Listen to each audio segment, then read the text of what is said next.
For every loved character in Zelda, there is a character who is hated by the fans. And if we talk about hate, a single character comes to mind. Hey, listen! Navi. She's become one of the most hated characters in the whole franchise. Navi is synonymous with the word annoying. She's absolutely hated by the community. If you open Reddit posts talking about annoying characters, you'll find comments repeating Navi's iconic voice line. Hey, listen! It is one of the most quoted and mocked lines from the series, just a proof of how much she's hated. Navi first appeared in the first 3D Zelda game, The Legend of Zelda: Ocarina of Time. She's the small fairy companion assigned to Link by the Great Deku Tree at the start of the game in Kokiri Forest. She stays with Link through the entire main quest, but originally she wasn't supposed to be a character at all. Her name actually comes from navigation, and Nintendo developers revealed that she began life as a simple targeting marker. During the development of Ocarina of Time, the team faced a challenge, a very new one at that time. Since it was their first 3D game, the player needed to be taught how to navigate a 3D action-adventure space for the very first time.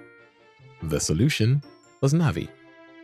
Yoshiaki Koizumi, one of the developers, explained that the team initially used a simple marker to show which enemy the player was targeting, but he wanted something that could fall naturally in Hyrule.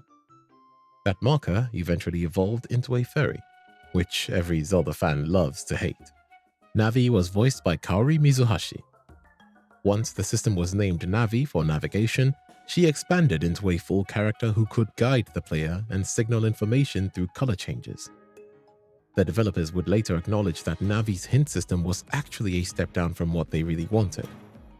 Shigeru Miyamoto explained that creating a truly flexible organic advice system would have taken significantly more development time, so they decided to compromise on their initial plans of creating a strong, flexible helper and instead made Navi into a deliberate and passive help system.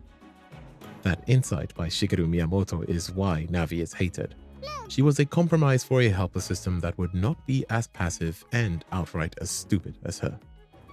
We now live in a world where most successful game systems are designed to assist invisibly. They fade into the background so you can focus on the adventure. Navi does the exact opposite. Even when her advice is technically useful, the player is constantly interrupted and the immersion is broken. Everyone has pointed out her repetitive interruptions as the most agonizing part of Ocarina of Time. Ultimately, "Hey, listen!" became bigger than the character herself. A first-time player might actually need Navi, but a returning player rarely does. So, on a replay, she is absolutely intolerable. After her first appearance in Ocarina of Time, Navi became the measuring stick for judging every other Zelda helper that came after. Midna as a helper is one of the most loved characters in the whole franchise. Midna is loved because she's the exact opposite of Navi. She has a sharp personality and real character growth, unlike Navi. Critics and fans consistently praise her.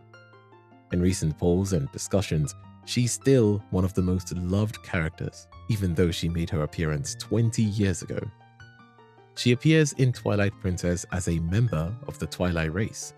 For most of the game, she appears as a small imp-like creature riding on Link's back, but she's eventually revealed to be the true ruler of the Twilight realm, the title's Twilight Princess herself. Midna was designed by Yusuke Nakano and brought to life with the voice of Akiko Komoto. She was intended to be more than just a helper. The biggest reason for all the love she receives is that Midna was built as a central protagonist. The developers gave her an actual character arc. When we first meet her, she is brash, manipulative, and filled with sarcasm. At the start of the journey, Midna is a rude guide who only guides you to serve herself. When Link is turned into a wolf and thrown into a cell because of too much aura, Midna helps Link, but only if he does exactly what she tells him to. She is only using Link for her own goals. She's so frustratingly dismissive, she even mockingly calls Princess Zelda Twilight Princess just to make fun of her. But as you play the game, you will notice her changing. This exact moment happens when Zant leaves her almost dead. So Link helps her, regardless of how she's treated you. You carry her through the rain to save her. Zelda gives up her own power to heal her. Looking at Zelda's sacrifice, Midna's heart softens, and the bond between you and her starts. Finally, after the darkness is defeated, she returns to her true form. At that final moment, she does something that you would least expect her to. She shatters the mirror of twilight, permanently separating the two worlds. It is a final sacrifice made to ensure that the peace they fought for would never be threatened again. Eiji Aonuma, the director, called her a tsundere, a character archetype of someone who starts abrasive and cold but gradually becomes warmer and more vulnerable as your relationship with them grows. In Twilight Princess, Midna has her own agenda. She is a real character, unlike other helpers. She's loved because she's the central core of Twilight Princess. The game was praised for its story, and Midna is one of the reasons why it works. Her suffering and hidden identity add to the final bittersweet moment. This provides one of the strongest emotional moments in the entire series. When players talk about Twilight Princess's story hitting harder than other Zelda stories, this very moment is what they're referring to. She is one of the reasons why Twilight Princess is remembered and loved. Midna is only in a single game, but her impact is remembered throughout the years. But Tingle is a character who keeps coming back, and the fans hate him and everything that he does, at least in the West. But before we get on with Tingle and his shenanigans, feel free to drop a like and subscribe to the channel. Stay with us, we've got a few more videos coming in the future. Tingle is the most polarizing character in Zelda. Some fans absolutely abhor him. He is a bizarre merchant character who is not understood by Western fans. A middle-aged man in a green suit, obsessed with fairies, who dreams of turning into a fairy as well. Every single thing about him is annoying. Tingle first appeared in Majora's Mask, a very fitting game for a character like Tingle. In Termina, he is floating around on a balloon selling maps. His father is embarrassed by the way he is, which is completely understandable because, I mean, who wouldn't be embarrassed if their son were like this? Man, when I was younger, I really struggled to figure out how to get rid of those balloons. But his next appearance, anyways, is in Wind Waker. And that's pretty much when the hate becomes real. You see, in Wind Waker, you free Tingle from a literal jail in Windfall Island. He is instantly a strange character who speaks like an oddball. After that, he helps Link interpret maps and provide his Tingle services. I don't like that name. This is still bearable, but it gets worse during the Triforce quest. When you're reaching somewhere about the end of the game, Link has to collect Triforce charts from around the Great Sea. Those charts are useful at first because Tingle has to decipher them first, and what he charges for this deciphering is an extravagant amount of rupees. He charges 398 rupees per map, which is not a lot, right? But there are 8 maps, so the total cost comes to about 3,183 rupees. This is painfully annoying because now you have to go out of your way to farm the money instead of getting through it by just playing the game, you know? I got over it, but I really wasn't a fan of this. Also, canonically, Tingle owns slaves. In Wind Waker, Tingle kidnaps these innocent people and forces them to work on his island called Tingle Island. These guys are forced to make heavy wheels spin around all day and all night. One of the reasons for the hate he gets is quite clear. His design. He's a grown man dressed in a green body with a huge nose and a personality that is unbearable to the normal person. He was deliberately odd. Developers wanted him to be a creep who would be remembered, and they were successful because players remembered him, yes, but for all the wrong reasons. He still haunts my nightmares. He's also the NPC who makes players go through one of the most annoying tropes in games: fetch quests. Something that bothers Western viewers more is the fact that Tingle has so many spin-off games. Tingle has about 4 spin-off games. Players in the West do not understand why he gets so many games at all. He isn't even that loved. But in Japan, oh, it's the opposite. Tingle has a cult-like following. Something about Tingle's humor must have struck a chord in the Japanese audience's mind. So Nintendo rewarded him with starring roles in spin-off games that some characters never get.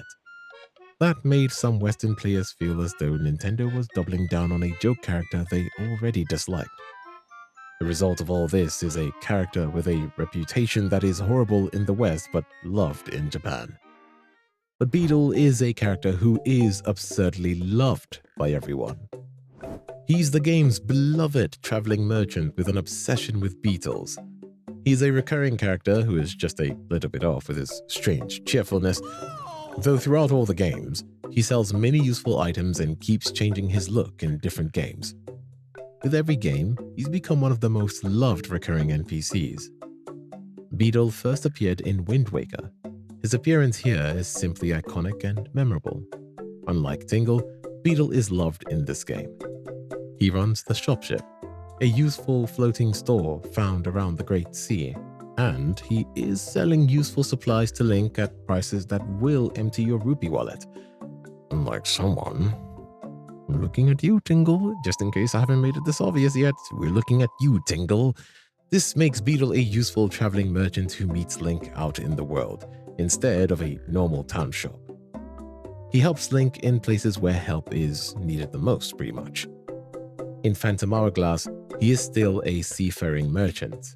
In Skyward Sword, he flies a pedal-powered airborne ship, and in Breath of the Wild and Tears of the Kingdom, he returns as a wandering peddler usually found near stables. Beedle is the perfect example of Zelda's use of recurring characters. They change him a little bit in every single game, but he is still recognizable. He's still the lovable beetle-obsessed merchant who sells useful items like arrows, baits, and insects at reasonable prices across the games. Beedle is remembered and loved because of this exact reason. He solves a gameplay problem in the most elegant Zelda-like manner. The players need supplies throughout the game, and you want the world to be alive and adventurous. So rather than putting in more static menu shops, the developers decided to put Beedle, a traveling merchant, to help you in spots that you would least expect. He's also loved because of his design. What the developers overdid with Tingle, they got right with Beedle here. They got the weirdness just right to be loved by the fans, even in the West. He has a unique silhouette, voice, mannerisms, and behavior. All of them are likable, and he loves his job, and players love what he does. Let's talk about his obsession with beetles though, because that's his defining feature pretty much, and this is the thing he's named after. In Breath of the Wild and Tears of the Kingdom, if Link has a beetle in his inventory, Beedle will constantly talk about buying it off you. If you refuse, he will be passive-aggressive towards you, which is just another interesting quirk about Beedle. Talking about passive-aggressiveness, let's talk about Revali, the Ruto champion who trash-talks you because of jealousy. Revali is a modern Zelda character who is disliked for the trash talk that he throws at Link. There are countless Reddit posts discussing all the hate for Revali and his treatment of Link. He is a character who challenges Link and dislikes him because of his own jealousy. He's one of the few characters who are openly hostile to the player. Revali was created for Breath of the Wild as the champion of Ruto, one of the elite warriors chosen to help fight Calamity Ganon. He pilots the divine beast Va Medo and fights with a bow. Players hate him because he is a character who does not like Link. Most allies and other champions in the game trust and support Link, but Revali constantly challenges him and questions his abilities. From his very first appearance, Revali is rude to Link and treats him like an inferior from the start. In the memory Revali's Flap, he is showing off his aerial skills and starts talking down to Link immediately. The way he talks about his own skill is proud and smug. Then he looks at Link and mocks him for his inability to reach the divine beast. Why is he already so rude to us? None of the other champs talks down to us like this. But other characters like Midna do exactly this. So why is she not hated? Midna is hostile but eventually opens up and becomes kinder to Link. But Revali, on the other hand, has no character arc like this. Nintendo intentionally built Revali to be an absolute hater. He is the champion who does not accept Link easily. He's even jealous of Link. Revali believes that the status that Link has as the hero of Hyrule should belong to him, to Revali. Link was just chosen as the hero because of the darkness-sealing sword that he carries. The jealousy comes out in the game as dismissive, rude, and arrogant towards Link, calling him names like insufferable knight and mocking him at every chance he gets. But I'm better. Revali gives Link a tough time in Breath of the Wild. If you love Link, you probably hate Revali for his mistreatment and constant mocking of Link. If Revali is the champion who is jealous of Link and is much hated by the community, the Princess Mipha is the exact opposite of Revali. Mipha is one of the most loved characters from Breath of the Wild because of her gentleness.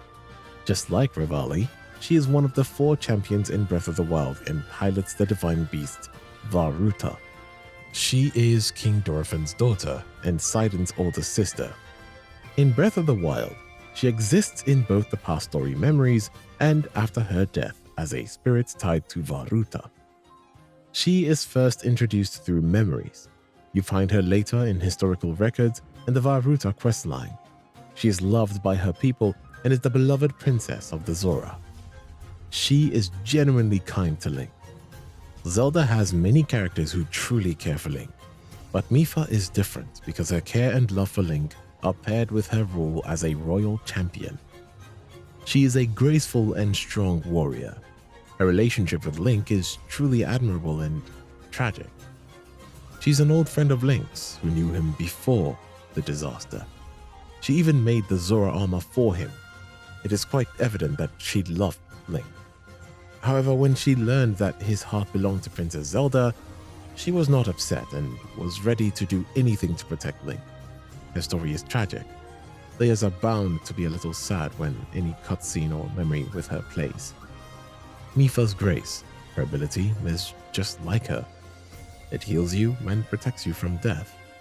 It is a passive ability that revives Link with full heart and an additional 5 temporary yellow hearts with a 24-minute cooldown. You experience her kindness every time you're close to death. When you think you're gonna die, her spirit appears and heals you back to full health. The Zora view her as more than a princess. Many Zora characters mention how kind she was and how much hope she gave their people.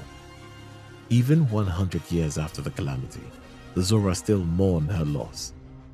The monument in Zora's domain records her deeds and the respect her people had for her.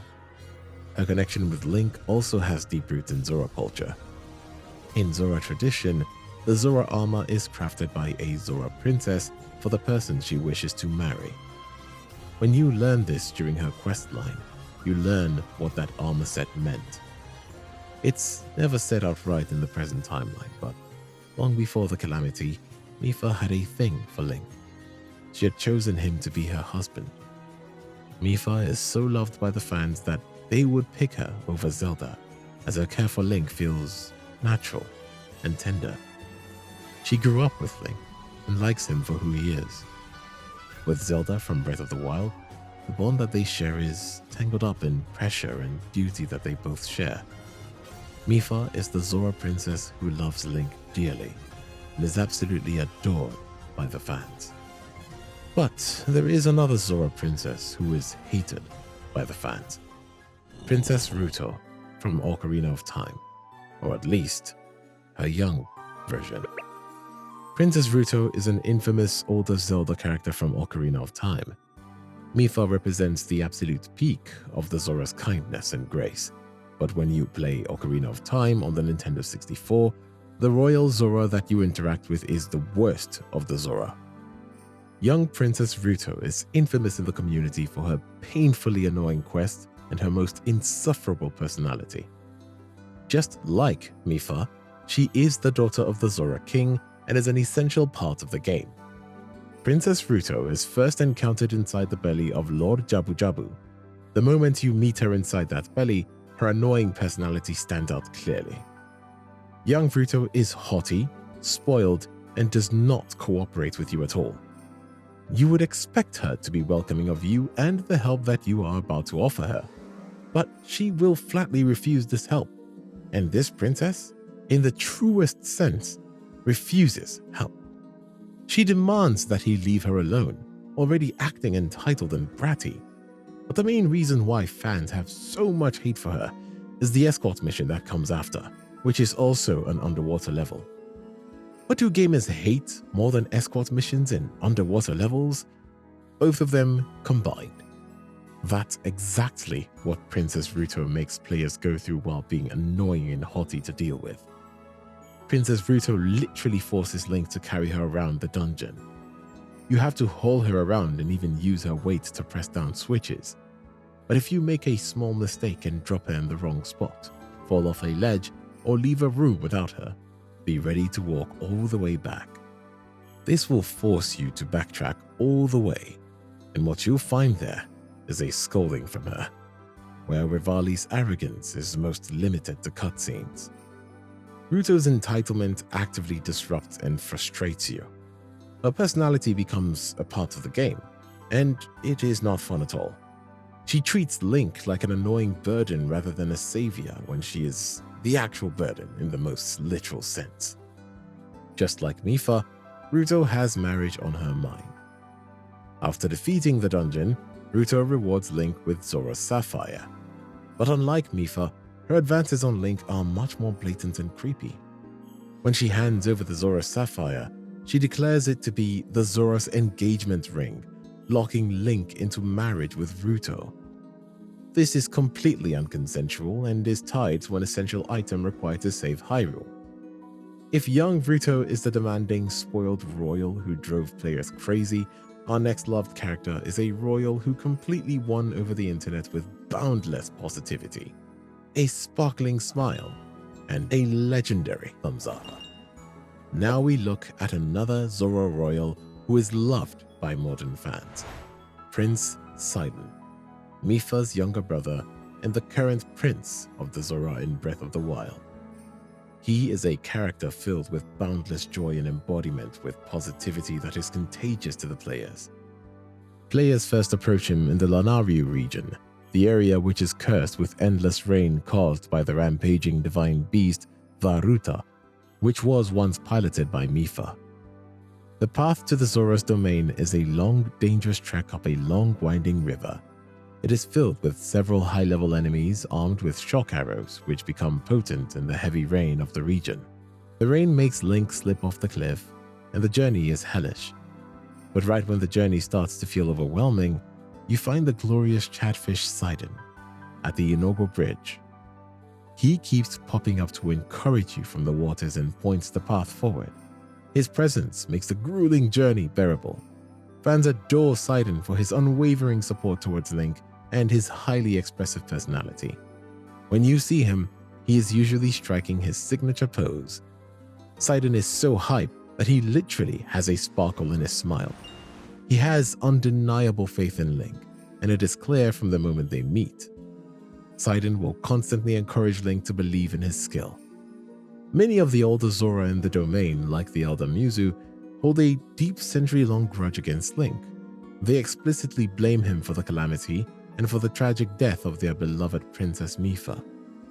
Sidon stands as a direct contrast to this bitterness. He actively defends Link against the hostility of his own elders and demands that they give the Hylian champion a chance to prove himself. Sidon carries a tragic backstory under that cheerful exterior. He lost his older sister to the calamity when he was just a child. We see a glimpse of their bond in the Champion's Ballad DLC, where Mipha teaches a tiny fearful Sidon how to swim up waterfalls. He grew up in the shadow of her tragedy and the collective grief of his entire kingdom, yet Sidon chooses optimism and action regardless of that trauma. He channels all his grief into his steady, unwavering determination to save his home from the endless reign of the divine beast. He reaches out to the person his people blame, recognizing that Link is their only real hope. He ignores the prejudice of the Zora elders to do the right thing for his kingdom. During the boarding sequence of the divine beast Varuta, he teams up with the player in a really cool gameplay moment. You ride on his back as he speeds through the massive churning reservoir. He maneuvers around incoming tracking ice blocks hurled by the divine beast. He positions Link perfectly at the base of the waterfall, allowing you to swim up the rushing water and strike Varuta with shock arrows midair. What a cool and memorable moment in the game. Sidon is universally loved because he becomes the player's greatest ally and a very real cheerleader with a bright, likable personality liked by every single fan. But Fi is another horrible companion. Hated by almost everyone. Companions play a significant role in how a Zelda game feels. When a companion doesn't let you figure anything else for yourself, it is obvious that the companion is going to be hated. Fi does exactly that. Fi appears in Skyward Sword, the most criticized Zelda game in the mainline series, and her whole character is one of the biggest glaring problems in the game. She looks very much like another companion character from that time. A time not so long ago. A time of certain assistance that starts with a core and ends with a tana. Fi serves as Link's guide and the spirit residing within the goddess sword.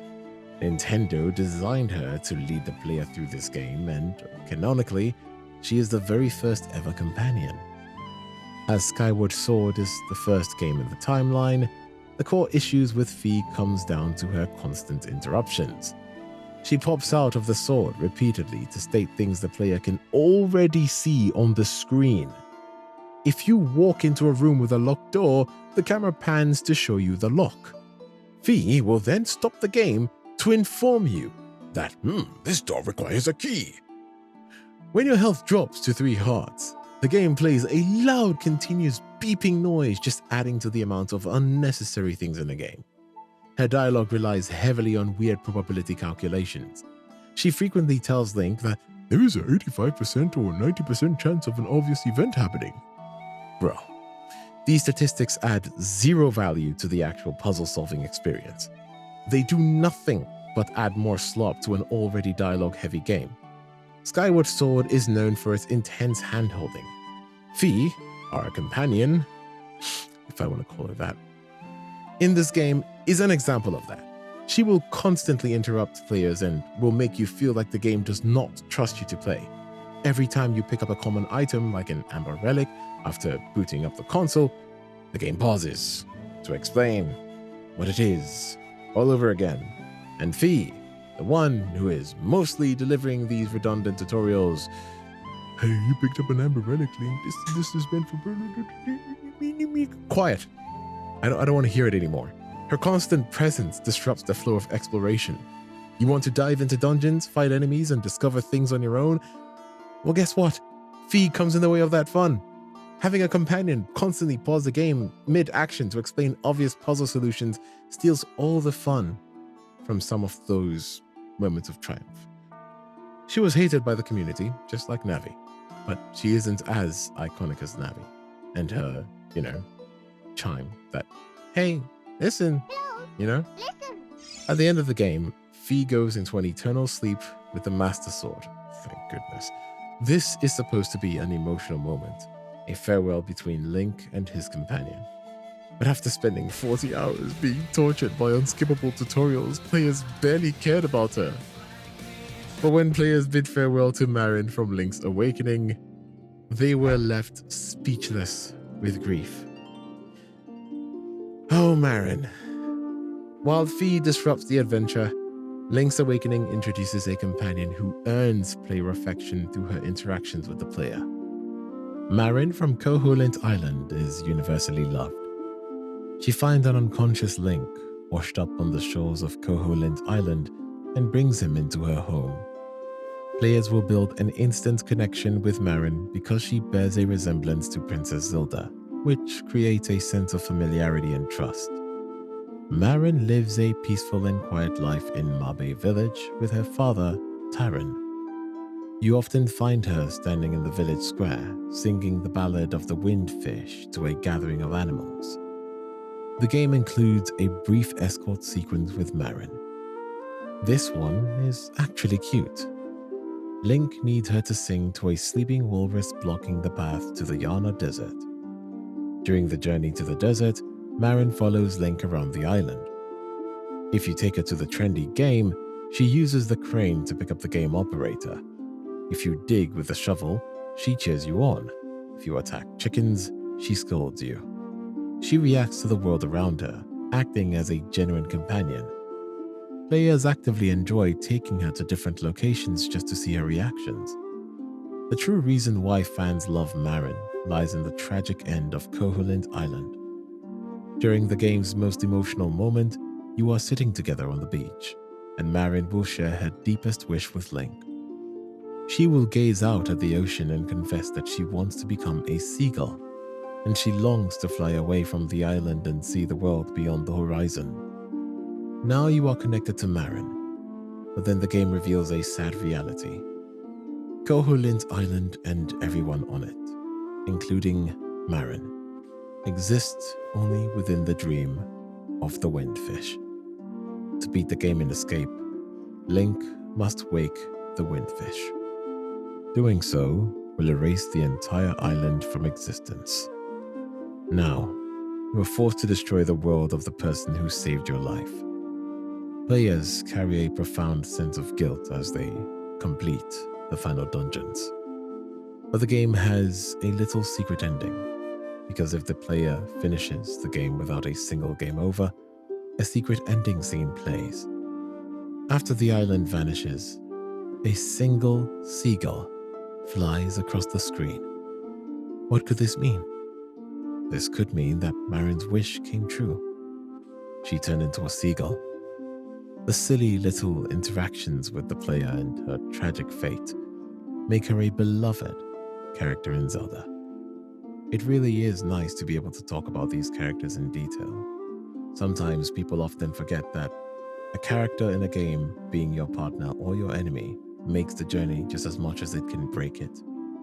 And when it's always done right, those are the characters that stay in our minds forever. Those were some of the most hated and loved characters. But if you want to know why Breath of the Wild feels like the perfect open world, watch this video next. Take care of yourselves out there, and as always, take your time.